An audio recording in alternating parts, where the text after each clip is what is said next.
बिस्मिल्लाहिर्रहमानिर्रहीम। अस्सलामुअलैकुम। एहसान जवारपुर के गांव में रहता था। वो एक खूबसूरत गांव था। उसके पास ही एक नदी बहती थी। हर तरफ हरियाली थी। एहसान एक जिम्मेदार का बेटा था और मैट्रिक करने के बाद वो अपने खेतों पर काम करने लगा। उसका बाप बहुत खुश था कि उसे एक मेहनती औलाद मिली है। वो भी एहसान की हर ख्वाहिश पूरी करता था। ये 14वीं की रात थी और चांद पूरे जोबन पर था। एक रात एहसान अपने खेतों को पानी लगा रहा था। उनके खेत चूंकि नदी के पास थे, इसलिए वहां नदी का मंजर वाजे नजर आता था। उसने देखा कि नदी के किनारे कोई बैठा हुआ है। वो नदी की तरफ बढ़ने लगा कि नदीम हो सकता है इतनी रात में। वो करीब जाकर एक दरख्त के पीछे छुप गया। उसने देखा एक लड़की नदी में पांव लटकाए बैठी है। उसके बाल उसकी कमर तक बड़े हुए हैं। वो हैरान हुआ कि लड़की जब पानी की तरफ इशारा करती तो मछलियां पानी से बाहर की तरफ उछलकर बाहर निकल आती और फिर पानी के अंदर चली जाती। वो वहां से वापस आ गया कि कहीं कोई चुड़ैल या बदरू ना हो। अगली सुबह वो घर आ गया। उसका ध्यान सारा दिन उसी तरफ रहा कि वो कौन हो सकती है। इधर गांव के चौकीदार जो कि नदी के पुल पे रात को पहरा देता था, उसने गांव वालों को नदी के पास किसी लाश की खबर दी। वो लोग लाश देखने गए। लाश की हालत ये थी कि जगह जगह से उसका गोश्त नोचा गया हो। अब एहसान को यकीन हो गया कि वो कोई चुड़ैल ही होगी। इसके बाद वो रात की बजाय दिन में खेतों को पानी लगाता। खेतों को पानी नदी का लगाया जाता था। एक दफा एहसान की बारी रात को आ गई। धान की फसल थी जिसको पानी की अशद जरूरत थी, इसलिए इसको मजबूरी में रात को खेतों पर जाना पड़ा। उसने खेतों से नदी की तरफ देखा। उस दिन चांद की 14 थी और वो वही मौजूद थी। उसका दिल धड़कने लगा। वो इसे देखने के लिए फिर नदी की तरफ बढ़ गया। वो छुपा हुआ उस दोशीजा को देख रहा था कि इस दोशीजा की नजर उस पर पड़ गई। वो बोली, कौन है वहां? खुद को मेरे सामने पेश करो वरना जान से हाथ धो बैठोगे। आवाज में ऐसा रोब था कि एहसान न चाहते हुए भी उसके सामने आ गया। वो बोली, कौन हो और यहाँ क्या कर रहे हो? लेकिन एहसान तो जैसे उसके हुस्न में खोसा गया था। नीली आंखें, दूधिया रंग, सुनहरी बाल, वो कोई परी लग रही थी। वो फिर गुस्से से बोली, मेरी बात का जवाब दो। वो हड़बड़ाया, जी मैं पास के खेतों में पानी लगाने आया था। मैंने देखा कि यहाँ कोई बैठा हुआ है, इसलिए देखने आ गया। लड़की के पांव अभी भी पानी में थे। वो उसकी मासूमियत देखकर मुस्कुरा दी। वो बोली, आप कौन हो? वो बोली, मैं हर 14वीं को यहाँ पर आती हूँ। यहाँ आकर मुझे सुकून मिलता है। एहसान ने पूछा कि वो मछलियां कैसे बाहर आ जाती हैं। वो थोड़ी सी परेशान होगी, फिर बोली, वो एक जात है, वो एक राज है। वादा करो तुम किसी को नहीं बताओगे। वो वादा करता है। मेरा नाम सफीना है। ये कहकर वो अपने पांव पानी से निकाल देती है। एहसान को हैरत का शदीद झटका लगता है क्योंकि उसके पांव की जगह मछली का हिस्सा होता है। डरो नहीं, मैं एक जल परी हूँ। वो मछली मेरा हर हुक्म मानती है। एहसान ने कहा कि उस दिन उस आदमी को तुमने क्यों मारा था? वो कहने लगी, हाँ, वो एक शैतान साधु का चेला था जो मुझे काबू करके ताकतवर बनना चाहता था। वो उसके कहने पर मुझे पकड़ने आया था, लेकिन शायद उसे मेरी ताकत का अंदाजा नहीं था। मेरे हुक्म पर मछलियों ने उसे खत्म कर दिया। वो एहसान से बोली कि तुम मुझसे दोस्ती करोगे। मुझे अपनी तन्हाई के लिए एक दोस्त की जरूरत है। एहसान ने कुछ सोचते हुए हाँ कर दी। वो खुश हो गई और अगली 14वीं को मिलने का वादा करके पानी में कूदकर गायब हो गए। एहसान हैरत का बुत बना इस सब को एक ख्वाब समझ रहा था। वो वापस घर आ गया और अगली 14वीं का इंतजार करने लगा। इधर साधु को जब पता चला कि जल परी यानी सफीना ने उसके चेले को कत्ल कर दिया है तो वो गुस्से से सर पकड़ के बैठ गया, क्योंकि वो वाहिदो खास चेला था। वो सफीना से बदला लेने और उसे काबू करने का मंसूबा बनाने लगा। चांद की 14 तारीख आ चुकी थी। एहसान बेसब्री से रात का इंतजार करने लगा। रात होते ही वो अपनी खूबसूरती और अजीब दोस्त से मिलने के लिए नदी की तरफ चल पड़ा। वो तकरीबन रात के 11 बजे वहां पहुंचा। उसने देखा कि सफीना वहीं पर मौजूद है। वो उसके पास चला गया। सफीना ने जब उसे देखा तो खुश हो गई। बोली, तुम आ गए, मैं तुम्हारा इंतजार कर रही थी। बैठो यहाँ। वो इसके पास ही जमीन पे बैठ गया। वो और सफीना आपस में बातें करने लगे। उधर साधु को पता चल गया कि सफीना नदी के किनारे आ चुकी है। वो भी नदी की तरफ चल पड़ा। जब वो नदी पर पहुंचकर एक पत्थर के पीछे छुप जाता है, वो हैरान होता है कि उसके साथ कोई इंसान मौजूद है। साधु जल परी के सामने आ जाता है और कहता है कि खुद को मेरे हवाले कर दो वरना अच्छा नहीं होगा।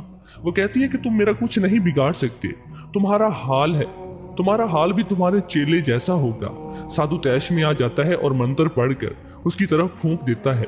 एक बड़ा सा जाल सफीना पर आ गिरता है, मगर एहसान सफीना को उस जाल से निकाल देता है। सफीना मजीद देर के लिए पानी की तरफ मुंह करके आवाज लगाती है तो एक बड़ी मछली पानी से निकलकर साधु की एक टांग खा जाती है। वो लंगड़ा हो जाता है। सफीना उसे खत्म करने के लिए उसकी तरफ बढ़ती है, लेकिन वो साधु उसके पहुंचने से पहले ही वहां से गायब हो जाता है। एहसान हैरत का बुत बने ये सब देख रहा होता है। सफीना उसे कहती है कि यही वो मनहूस साधु है जो मुझे अपने काबू में करके ताकतवर बनना चाहता है। तुम अगर आज मेरी मदद ना करते तो शायद वो मुझे पकड़कर ले जाता। एहसान कहता है कि तुम मेरी दोस्त हो, इसलिए ये मेरा फर्ज था। वो मुस्कुरा दी और बोली, मैं इस नेकी का बदला जरूर दूंगी। अजान की आवाज आने लगती है तो वो कहती है कि मेरे जाने का वक्त हो गया है। ये कहकर वो पानी में कूदकर गायब हो जाती है। उधर साधु को एहसान पे बहुत गुस्सा आ रहा होता है। अगर आज वो लड़का ना होता तो मैं आज अपने मकसद में कामयाब हो जाता और उसको इसकी सजा जरूर मिलेगी। एहसान को एक दिन उसके वालिद साहब कहती हैं कि बेटा, अब तुम बड़े हो गए हो, मैं सोच रहा हूँ कि तुम्हारी शादी कर दी जाए, क्या ख्याल है तुम्हारा? वो कहती हैं कि तुम्हारे ताया की बेटी शबाना कैसी है, पढ़ी लिखी है और घरेलू भी है। वो कहता है कि जैसी आपकी मर्जी। उसके वालिद कहते हैं कि ठीक है, अगले हफ्ते तुम्हारी मंगनी कर देते हैं और 2 महीने बाद शादी। एहसान और उसके ताया की बेटी शबाना की मंगनी हो जाती है। उसी दौरान चांद की 14 तारीख आ जाती है। वो सफीना से मिलने के लिए बेताब होता है ताकि उसे ये खुशखबरी सुना सके। वो नदी पर पहुंच जाता है। वो हस्बे आदत पांव पानी में डालकर बैठी होती है। वो इसे देखकर कहती है, आ गए तुम? वो इसे कहता है कि तुम चांद की 14 को ही क्यों आती हो, रोज नहीं आ सकती? वो कहती है कि मैं बिला जरूरत बाहर नहीं आती, आज रात चांद की रोशनी में मेरी ताकत में इजाफा होता है। एहसान कहता है कि मुझे तुमको एक खुशखबरी देनी है। फिर वो उसे अपनी मंगनी और शादी की तारीख के बारे में बता देता है। वो ये खबर सुनकर अफसुर्दा हो जाती है, लेकिन मुस्कुराते हुए उसे मुबारकबाद देती है। असल में वो एहसान को पसंद करती थी, लेकिन बताने से कतराती थी। उसने कहा, मैं अब चलती हूँ। एहसान कहता है, इतनी जल्दी? वो कहती, बस आज जरा जल्दी है। वो अफसुर्दगी से पानी में कूद जाती है। एहसान सोचता है कि उसे आज क्या हो गया है। वो क्या जानता था कि सफीना उसे पसंद करती है। वो घर आ जाता है। उधर साधु के दिमाग में एक साजिश आती है जिसे सोचकर वो मुस्कुरा देता है। वो दिल में कहता है कि मैं अपनी टांग का बदला जरूर लूंगा। अब वो लड़का मुझे उस जल परी तक पहुंचाएगा। एहसान की शादी में 2 हफ्ते रह गए। वो उस दौरान वो सफीना से भी मिलता है, लेकिन उसका लहजा अफसुर्दा ही होता है और वो ज्यादा देर उसके पास नहीं रहती। एक रात वो खेतों की तरफ जाता है तो उसको यूं महसूस होता है कि कोई उसका पीछा कर रहा है। वो पीछे मुड़कर देखता है तो कोई नहीं होता। वो वहम समझकर आगे बढ़ जाता है, लेकिन ये उसका वहम नहीं होता, बल्कि वो साधु उसके पीछे होता है। लेकिन उसे नजर नहीं आ रहा होता, क्योंकि उसने खुद को अपने जादू से पोशीदा किया होता है। जब एहसान अपने खेतों पर बैठा होता है तो साधु पीछे से उस पर सांप छोड़ देता है, जिसके काटने से वो सिर्फ बेहोश होता है। साधु उसे उठाकर ले जाता है और सफीना तक अपने जादू से खबर पहुंचा देता है कि अगर वो अपने दोस्त को जिंदा देखना चाहती है तो खुद को इस 14वीं पर साधु के हवाले कर दे। चांद की 14 को अभी 2 दिन बाकी होते हैं। 2 दिन बाद रात को वो शैतान साधु, जो कि लंगड़ा होता है, नदी के पास पहुंच जाता है और एहसान को एक दरख्त से बांध देता है और सफीना का इंतजार करने लगता है। थोड़ी देर बाद पानी में हलचल होती है, जिसमें से वो बाहर आ जाती है। वो शैताने से मुस्कुराता है और एहसान से जहर का असर खत्म कर देता है। एहसान को होश आता है तो वो खुद को दरख्त से बंधा हुआ पाता है। सामने सफीना होती है, जिससे साधु कहता है कि अगर वो एहसान की जिंदगी चाहती है तो इस दरख्त में दाखिल हो जाओ। सामने एक दरख्त होता है जिसके दरमियान शगाफ होता है। एहसान चीखता है कि इसमें मत दाखिल हो। वो हसरत से उसकी तरफ देखकर कहती है कि मैंने कहा था ना कि इस नेकी का बदला जरूर दूंगी। आज शायद वो वक्त आ गया।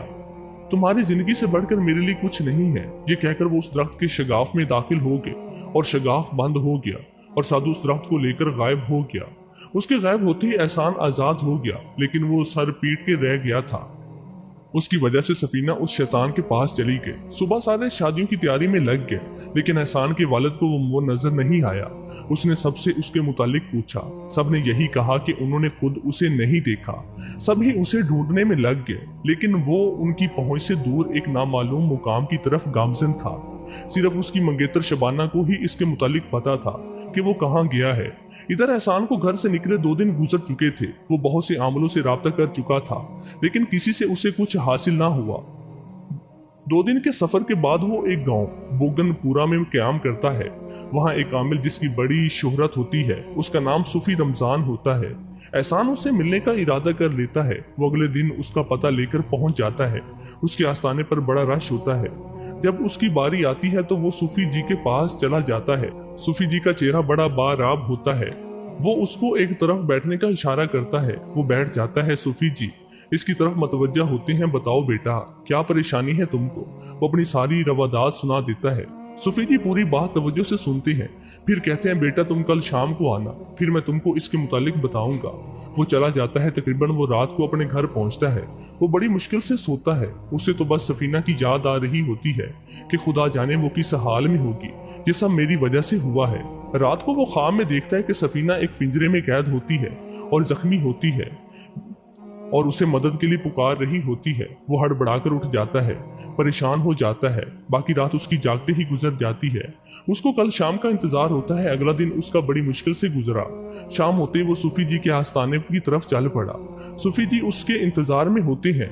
वो उसे पास बिठा लेते हैं और कहते हैं बेटा मैं कल रात सिर्फ इतना ही पता कर सका हूँ। उस साधु ने उस जलपरी को एक जगह कैद किया है और उस जगह को दुनिया से छुपा लिया है। एहसान कहता है कि बाबा तो मैं उस तक कैसे पहुंचूंगा? खुदा के वास्ते मेरी मदद करें। वो कुछ सोचने के बाद कहती है कि यहाँ से मगरिब की तरफ 5 किलोमीटर के फासले पर वाक़ई गांव में एक बाबा जी रहते हैं जिनका नाम हबीब है। वो सफली इल्म पर भी महारत रखते हैं। वो इस सिलसिले में तुम्हारी मदद कर सकते हैं। एहसान सूफी जी का शुक्रिया अदा करने के बाद उस गांव की तरफ रवाना हो जाता है। वो जल्द से जल्द सफीना तक पहुंचना चाहता है। वो अगली सुबह उस गांव पहुंच जाता है। लोगों से बाबा हबीब के बारे में पूछने के बाद वो इसके घर पहुंच जाता है। बाबा हबीब बड़ा खुश असलूबी से उस घर के अंदर ले आता है। उसकी खातिर तवाज़ा करने के बाद वो उसे अपनी बैठक में ले जाता है और कहता है कि बेटा बताओ मैं तुम्हारी क्या खिदमत कर सकता हूँ। एहसान उसे भी अपनी सारी दास्तान सुना देता है और कहता है क्या बस मुझे उस शैतान साधु तक पहुंचा दे ताकि मैं सफीना को उसकी कैद से छुड़ा सकूं। बाबा हबीब उसे कहते हैं कि तुम आज रात आराम करो, मैं आज रात एक चिला करूंगा जिससे उस साधु के मुतालिक उसके ठिकाने का पता लगा सकूंगा। अगली सुबह वो एहसान को बताता है कि वो साधु सफीना को लेकर कोहे काफ की पहाड़ियों में चला गया है और खुद को और सफीना को पुशीदा कर लिया है और जबरदस्ती उसकी ताकत हासिल करना चाहता है, जिसके बाद वो दुनिया का सबसे ताकतवर जादू बन जाएगा। एहसान कहता है कि बाबा मैं वहां कैसे जाऊंगा? वो तो जिन्नात की वादी है। बाबा हबीब कहते हैं इसके लिए तुमको 7 दिन का चिला करना पड़ेगा जिससे तुम्हारे कब्जे में एक जिन आएगा जो तुम्हारी हर तरह की मदद करेगा, लेकिन ख्याल रहे कि अगर तुम नाकाम हो गए तो जान से जा सकते हो। वो कहता है कि बाबा आप मुझे बस तरीका बताओ, मैं सफीना के लिए कुछ भी कर सकता हूँ। ठीक है, तुमको ये चिला गांव से बाहर कीकर के दरख्त के नीचे करना होगा क्योंकि वहां रात में कोई नहीं आता जाता। बाबा हबीब एहसान को रात वहां ले जाता है, उसके गिर्द हिसार खींच के उसमें बिठा देता है और कहता है कि कुछ भी हो जाए, चाहे मैं कहूं भी तुम तब भी सुबह की अजान से पहले इस हिसार से बाहर नहीं आओगे।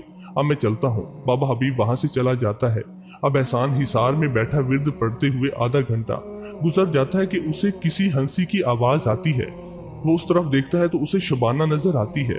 वो उसके पास आकर कहती चलो घर चलो, तुम्हारे अब्बा बहुत परेशान है, वो हर रोज तुम्हें याद करके आंसू बहाते हैं। पहले तो एहसान हैरान होता है कितनी रात को शबाना यहाँ कैसे आ सकती है। फिर उसे बाबा की नसीहत याद आती है कि कुछ भी हो जाए हिसार से बाहर नहीं निकलना। वो इस पर तवज्जो दिए बगैर दोबारा अपने अमल में मसरूफ रहता है। शबाना की शक्ल अब तब्दील हो जाती है। उसके चेहरे का मांस जगह जगह से उतर जाता है। वो इसे धमकी देती है कि मेरे साथ चलो वरना तुमको जिंदा ना छोड़ूंगी। वो हिसार के पास आकर उसे निकालने लगती है, लेकिन हिसार को छूते ही इसको दिल दोस्त चीखों से फिजा गूंज उठती है। एहसान का दिल उसकी चीखों से दहल जाता है। उसके बाद कोई वाक्य पेश नहीं आता।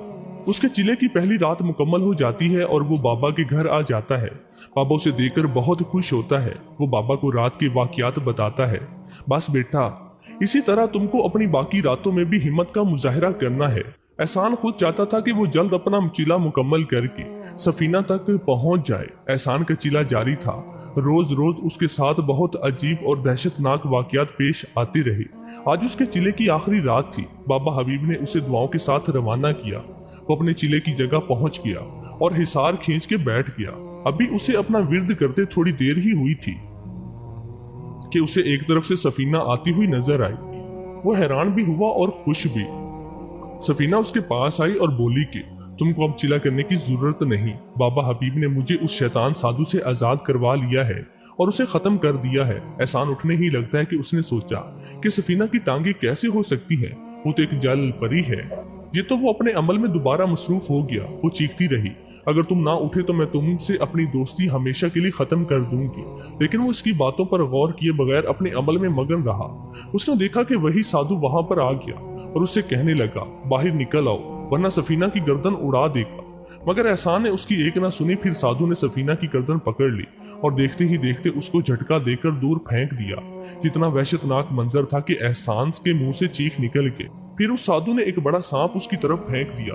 वो लहराता हुआ उस तक पहुंच गया, लेकिन हिसार को छूते ही राख हो गया। उसके चिले का वक्त मुकम्मल हो चुका था। एक धमाका हुआ और साधु वहां से गायब हो गया। जब मंजर साफ हुआ तो उसके सामने एक कद आवर आदमी खड़ा था जो उसे देखकर मुस्कुरा रहा था। एहसान हैरानी से पूछता है, तुम कौन हो? वो बोला, जिसके लिए तुमने ये चिल्ला किया है। वो बोला, तो क्या तुम जिन हो? लेकिन तुम तो एक इंसान की तरह लग रही हो। वो बोला कि मैं असली रूम में इसलिए नहीं आया कि तुम डर जाओगे। वो बोला, नहीं, तुम मुझे अपना असली चेहरा दिखाओ, मैं भी तो देखूं कि जिन किस तरह होते हैं।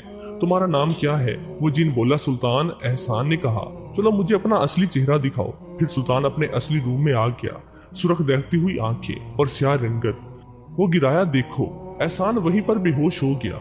सुबह जब बाबा हबीब उसकी तरफ आए तो उसको बेहोश हालत में पाया। वो इसे घर ले आए। जब उसे होश आया तो उन्होंने पूछा कि क्या हुआ था? तुम्हारा चिल्ला तो मुकम्मल हो गया था, तो फिर बेहोश हो गए। उसने सब कुछ बता दिया जो उसके साथ हुआ। वो हंस पड़े, तुमको क्या जरूरत थी उसकी असल शक्ल देखने की? अब तुम तैयार हो उस दिन से कहो कि वो तुमको कोहे काफ की पहाड़ियों में ले जाए। अभी वो बातें ही कर रहे थे कि सुल्तान वहां हाजिर हुआ। वो इंसानी शक्ल में था। एहसान ने बाबा को बताया कि वो मेरे पास खड़ा है। बाबा बोले, वो सिर्फ तुमको ही नजर आएगा। एहसान मशकूर नजरों से बाबा से इजाजत लेता है। वो इसे दुआ देते कहता है, वो अपने मकसद में कामयाब हो जाओ। एहसान वहां से रवाना होता है। वो जिनसे कहता है कि उसे अभी कोहे काफ की पहाड़ियों पर ले जाए। उधर साधु को पता चल चुका था कि एहसान इसको खत्म करने आ रहा है। इसने सफीना को पानी के एक बड़े मर्तबान में कैद किया था और उसके गिर्द जादुई हिसार बनाया हुआ था ताकि वो अपनी ताकत ना इस्तेमाल कर सके। वो इसे भूखा प्यासा रखता और उसे उसकी ताकत का मुतालबा करता, मगर वो उसे नहीं देती क्योंकि वो उसी की वजह से जिंदा थी। एहसान और वो जिन उस वक्त कोहे काफ में मौजूद होते हैं। एहसान उसे कहता है कि क्या तुम उस साधु का पता लगा सकती हो कि वो कहाँ पर छुपा हुआ है? वो बोला, ये एक जादुई वादी है और बहुत बड़ी है। मैं कल तक पता लगा लूंगा कि वो कहाँ छुपा है। एहसान कहता है कि मुझ में सब्र और नहीं, पता नहीं सफीना किस हाल में होगी। सुल्तान कहता है कि मैं सुबह आपको उस साधु तक जरूर पहुंचा दूंगा। एहसान एक जगह पर आराम करने के लिए लेट जाता है जबकि वो जिन वहां से गायब हो जाता है। अगली सुबह वो उठता है तो जिन उससे कहता है कि मालिक, मैंने उस जगह का पता लगा लिया है। वो यहाँ से जनूब की तरफ एक गार में छुपा हुआ है। एहसान और जिन वहां पहुंच जाते हैं, लेकिन गार उनकी कोशिश के बावजूद भी नहीं खुलता। जिन बोलता है, उस साधु ने बहुत सख्त इंतजाम कर रखा है। जिन कहता है, अब ताकत इस्तेमाल करने का वक्त है। वो एक बड़े बंदर में तब्दील हो जाता है और जोर जोर से गार के दरवाजे से टकराता है। तीसरी बार में दरवाजा टूट जाता है। एहसान अंदर दाखिल हो जाता है। साधु से देखकर हवास बाख्ता हो जाता है, जबकि सफीना बहुत खुश होती है। एहसान साधु से कहता है कि अब तेरा वक्त आ चुका है। वो जिनको हुक्म देता है कि साधु को खत्म कर दो, लेकिन उसके वार से पहले साधु एहसान को अपनी गिरफ्त में ले लेता है। सफीना जिन से कहती कि तुम पहले मुझको आजाद करो, क्योंकि साधु बहुत ताकतवर है। जिन ऐसा ही करता है और वो एक बड़ा पत्थर उस मर्तबान पर मारता है जिससे वो टूट जाता है। सफीना आजाद होते ही खुद को, साधु को और एहसान को वापस एहसान के गांव वाली नदी के किनारे ले आती है। अब साधु एक दरख्त जो कि नदी के साथ बंधा हुआ होता है, जबकि एहसान और सफीना एक तरफ खड़े होते हैं और जिन उनके पास। सफीना नदी में कूद जाती है। जब वो बाहर आती है तो उसके साथ मछलियां और सांप होते हैं। फिर वो उनको साधु को खत्म करने का हुक्म देती है। वो सब साधु पर हमला आवर हो जाते हैं और साधु की चीखें आसमान छूने लगती हैं। थोड़ी देर में वहां सिर्फ साधु का ढांचा रह जाता है। सफीना एहसान का शुक्रिया अदा करती है। वो कहता है कि ये मुसीबत तुम पर मेरी वजह से आई थी, इसलिए मुझे माफ कर दो। फिर वो जिनसे कहता है कि तुम आजाद हो और मेरी मदद का शुक्रिया। वो चला जाता है। सफीना उससे कहती है कि अब मैं चलती हूँ और शायद आज के बाद हम मिल ना सके। वो कहता है, क्यों? तुम मुझे क्यों कह रही हो? वो कहने लगी कि इंसानी दुनिया में मुझे हमेशा खतरा ही रहेगा और मेरी वजह से तुम भी खतरे में पड़ सकती हो। वो कहता है कि नहीं, तुम मुझे मिलने आया करोगी। वो कहती है हाँ और चली जाती है।